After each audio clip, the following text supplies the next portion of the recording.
Next thing I know, it's blazing in the back. So I'm out there trying to put the fire out, throwing water over the towels, trying to smother it out. I didn't realize at the time that I caught a fire just like torch. I'm flaming. All of a sudden, I hear this bam, bam, bam, bam, bam. I'm like, who the heck is banging at my door at dark 30? It was like 11:30 at night, I think. And so he opens the door, and I'm like, what?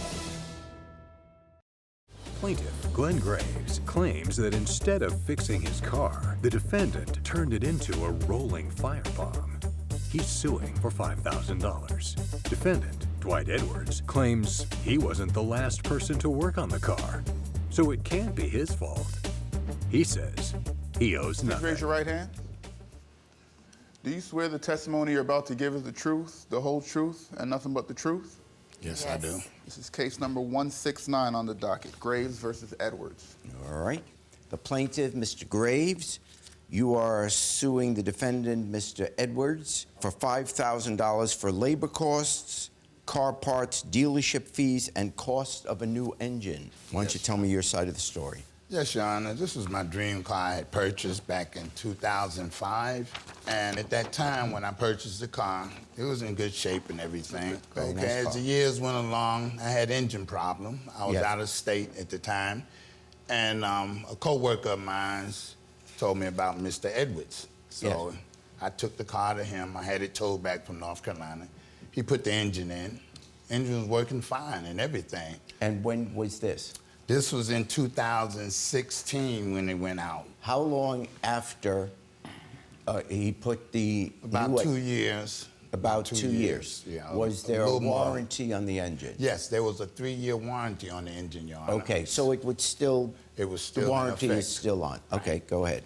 Okay, I came back home one day and I started smelling antifreeze. Yeah. So at first I thought maybe it was the thermostat that was going bad. Yeah. I had a thermostat put in there. Yeah. And it still kept running hot. I kept it in the garage. It still kept smoking. You could still smell the antifreeze. Yeah. They told me to bring the car on in. I had it towed to their shop. Yes. And at that time, when I took the car in, this was February the 12th. 2019. 2019, February the 12th. Yes. Okay, I didn't get my car back. Lincoln's birthday. I didn't Go ahead. get my car back until May the 5th, May the 3rd. 7 days like it being 3 months. But you did get on what, May, whatever, you got the engine back. Yes, sir.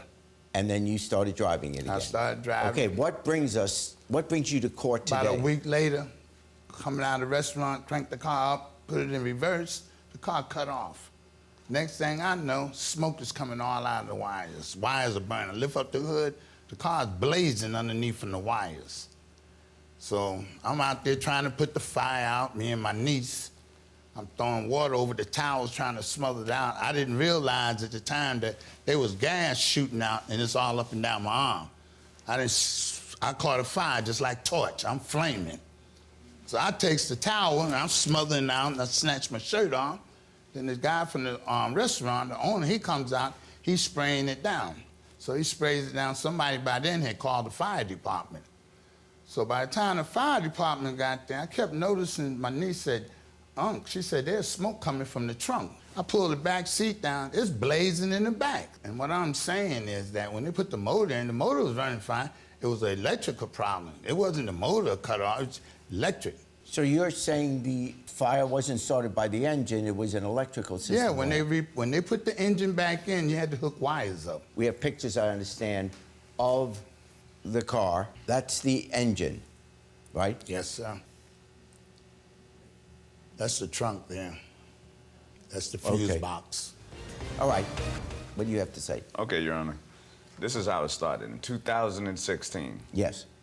Mr. Glenn bought his car to us. Yes. We're a family business. Glenn bought his car to us from the dealership. We gave him a price to do this job. We started out with the engine, a remanufactured engine. They gave us a 3-year warranty on it. It's not a problem for us to warranty out the engine, but there's stipulations, and this is years later. He brings me back the vehicle. He tows back the vehicle and said one of his friends just put a thermostat in the vehicle. but the vehicle overheated, so he got it towed back to us.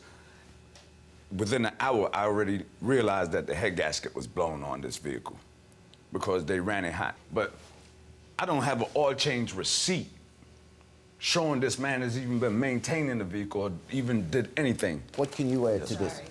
Once you have someone else touch your vehicle, other than us, if you have a problem with the vehicle, you're supposed to bring it back to us, which I explained to him. He called me and told me he was having someone replace the thermostat. I told him to tow the vehicle to us. Legally, what you're saying is that if you don't bring the car back to you who installed it, then the warranty can't be... It can be Can't voided. be, Right. It can be voided because you can't guarantee the quality of the work. I explained to Glenn from the very beginning that your engine is under warranty for 3 years. Your labor cannot be under warranty for 3 years. You have maintenance that you have to do within the 3 years. I understand. There's a difference between labor costs and a warranty on a product. Right, Your Honor. and I also had to I'll get have, you. I also kept, it took us a while to even get our vendor to issue another engine because it overheated, and that's one of the things. They have to check the engine out, but they don't guarantee you a replacement engine if you let the vehicle overheat. What I'm trying to figure out is how this fire started, and if the starting of the fire was a result of the work that you did. I'm not saying you're not entitled to the labor costs, but if you worked on the car and fixed the car, and the result a week later of the car getting on fire is because of something you did or didn't do and were supposed to do, then you have a cause of action. Well, what I'm saying, Your That's Honor, what I'm saying. with That's this what- thermostat that was put in there, Yeah. they had the car back and everything. They had worked on the car and everything. It had nothing to do with a thermostat. Okay. I took the car down to Yeah. Chrysler just to verify that it was the right type of engine, and they said it was the right type of engine. They didn't check wires or nothing. What it was, the wires was not properly grounded in that car. How could you tell the wires was not installed properly? Because it started when you burning took it from to the wires. dealership. It You took started it to the burning. dealership. Okay. It started burning from the wires. Talk just to me. It started burning Okay. from the wires, Your Stop. Honor. He took it to the Chrysler dealership, Your Honor. Yeah. A couple days after, he took it from us. They inspected it before the fire, before everything. They found nothing wrong with the car.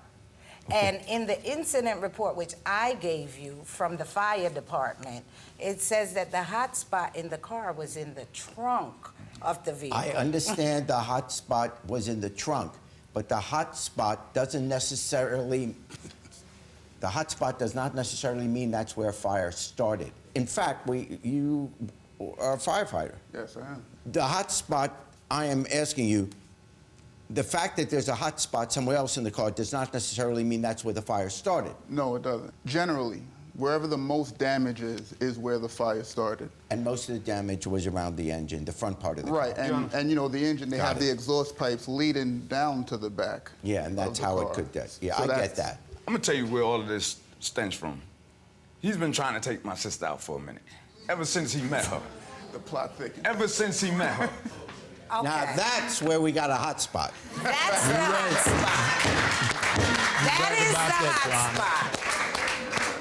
That's Just the because problem he had here. to pay. If you look at the bottom part of that warranty form, you're gonna see it says overheating voids the warranty. Warranty does not extend or is replacement required because of damage as a result of overheating, lack of lubrication, fuel wash, or contamination. Glenn's problem is when Glenn would ask me out, he would lean on the desk and talk to He me. can't take you out anymore. He doesn't have a car. No, he has another car. Oh. That's not his All right. issue. Could I say got something, it. Your Honor? I got it. Okay, point is, motivation of why a suit is brought is interesting but not necessarily relevant. If there are legal reasons that it can be brought, that's what we have to deal with. Now, we're no longer dealing with the warranty as the issue, nor even labor costs, because I understand that's not covered by a warranty. But what is a fair issue to consider is, particularly since you were the last people to No. to deal with the car? After we worked on the car, he says it in his thing. After we worked on it. Let me see it. After we put the second engine in. He took it to the dealer and paid them $368 to check if we did a good job. No, When was the last time you took it to Chrysler? about a week later, almost a week later. A week after that? Yes, sir. Okay. Yes. Then they are not the last people. They are not the last people to have seen the car, looked at the car, give an opinion of the car. So then I have no choice but to say we can't put the responsibility of the car burning on them if we can't prove that it was their work that caused the fire. And Chrysler even took a look at it. So without proof that something specifically they did caused the fire, I can't put it on them. So therefore, I have to dismiss the case. Thank you, Your Honor. Thank you. I'm a little upset, but I have to live with what the judge said, you know, I have to deal with that. For Valentine's Day, I did buy some roses I bought up there to the job. He's just upset because I wouldn't go out with him, and I still wouldn't go out with him, especially now. Plaintiff Francie Abraham claims the defendant's dog viciously attacked her cat. She's suing for $2,033 for vet bills. Defendant Jason Pizzato says there's no proof his dog attacked her cat, so he doesn't owe her anything. Please raise your right hand. Do you swear the testimony you're about to give is the truth, the whole truth, and nothing but the truth? I do. Yes. I do. Case number 193 on the docket, Abraham versus Pizzato. Let's see what we have here. We have the plaintiff, Ms. Abraham, Yes, sir. and you are suing your neighbor for vet bills from when their German Shepherd almost killed your cat. Correct, sir. Why don't you tell me your story? So on the night of 3/18 in March, at about 11 at night, I heard thumping and commotion and noises at the front of my house, so I Yes. ran out to check out what was going on. And about 4 feet from my front door, I saw their German Shepherd-like dog having my cat's torso pinned in his jaws and biting down on him. So I tried to get the dog off him, and the dog wouldn't let go. The dog wouldn't let go, kept viciously attacking him. Finally, I was able to kick the dog's mouth. I only had tennis shoes on, so then the dog let go. Then the dog started growling at me, but I just ran over to the Pizzato's house because I knew the dog was from there, because they have a few dogs, and they're known to let their dogs run loose in the neighborhood. They opened the door. I said, "Your dog just killed my cat," because I thought that the dog had killed my cat. So Mrs. Pizzato said, you know, very nice, I'm sorry, I'm so sorry. Jason, you were supposed to get the dogs in. And then he yelled back at her. He said, "Well, shut up, crying about it isn't going to help anything." And so Mr. Pizzato grabbed a flashlight and came over to try and help me with my cat. Well, we went back to where my cat was, and it was gone. And finally found him in a corner, and he let out like a little faint, pathetic meow. And so at that point, just scooped him up, raced him to the vet. My neighbor that lives in between us came with me to the vet, and lo and behold, the cat survived. And he said, "You can take him home, but watch him very closely." That night, on the night of 3/19, Mr. Pizzato came over to my house at 8 at night and very nicely apologized for his dog attacking my cat and said any vet bills he would take care of. She describes it pretty vividly, and in fact saying nice things about you. So All of a sudden, I hear this bam, bam, bam, bam, bam. I'm like, who the heck is banging at my door at dark 30? It was like 11:30 at night, I think. And so he opens the door and she says, "Your dog killed my cat." I'm like, what? What? And I'm like, "Jay!"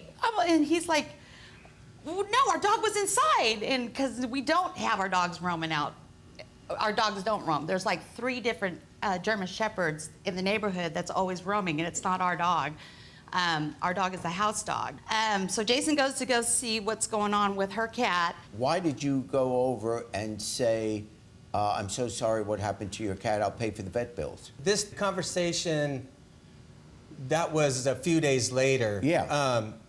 because at the evening when our door was pounded on, she said that our dog killed her cat. Right. It's right there. My wife went into hysterics. I said, well, let's go find your cat. I said, where did this happen? She said, on my front porch. Got to her front porch, and there's no cat there. There's no blood, there's no fur, anything that, to me, that would look like evidence of a dog chewing on a cat. So There I said, was well, fur. let's go, let's try to find your cat. So I went into the backyard, and then she went to our neighbors, who's right in between our house and my house and her house, and looking for her cat over there. So I looked in her backyard. I didn't see any. I didn't see the cat there, but there's evidence of a cat bed and some other things outside that shows that the cat periodically beds outside. And then probably after maybe 5-6 minutes of looking, she found her cat Morris in our neighbor's backyard. She carried the cat out, and she put the cat down, and the cat ran inside because she said she didn't want anybody to be around anymore. She was upset. He had to be given pain meds Yeah. every 6 to 8 hours. His right hip fixation, yeah. So he was just laying there for 3 days, and he couldn't get up. And so about the third day, he tried to get up, and I noticed he was limping really bad. So that's when I took him in for the second visit to the vet. And that's when they discovered his right hip was out of socket. It's clear your cat was injured. Yes, sir. All right, so that issue we can put aside. The cat was injured. So we're down to the issue of whether it was your dogs that did it. Well, that was my question in the matter, is that her cat has been a roamer. Whenever the cat is outside, it roams the neighborhood and goes wherever it goes. So how do I know that there weren't any pre-existing injuries from a different dog somewhere else at any other different time? Oh my gosh. I'm not discrediting anything that she said what she saw Okay. on her front porch. But how do I know that there wasn't any injuries from any other dogs? Because there's other German Shepherds in our neighborhood that get out too. Okay, So based on the evidence, I think it is clear that the dog bit the cat. I agree. Okay, and your wife's agreeing. So the issue now is, and there was damages, and there's a vet bills for it. So the only question is, was it your dogs? So you just ran over to the house because you knew they had German Shepherds, Yes. not because you were following the German Shepherd. The dog was following me. the dog was at her side when she knocked on the door, just like wagging his tail, like, hey, He's I'm a with good Francie. dog. No, he He's was a- not. Well, I mean, He did go in the house, though, when they opened the door. He's a real peaceful dog, Your Honor. I mean, we have Okay, well, hold on. That's significant. If you open the door to the house and the dog goes inside the house, obvious our dog. that would indicate the dog has some familiarity with your home. Absolutely. The preponderance of the evidence looks like it was one of your two German Shepherds. Right. I mean, an objective person just sitting back and listening to that, there's too much there that points at one of your two dogs. I find for the plaintiff in the sum of $2,064.79. Thank you.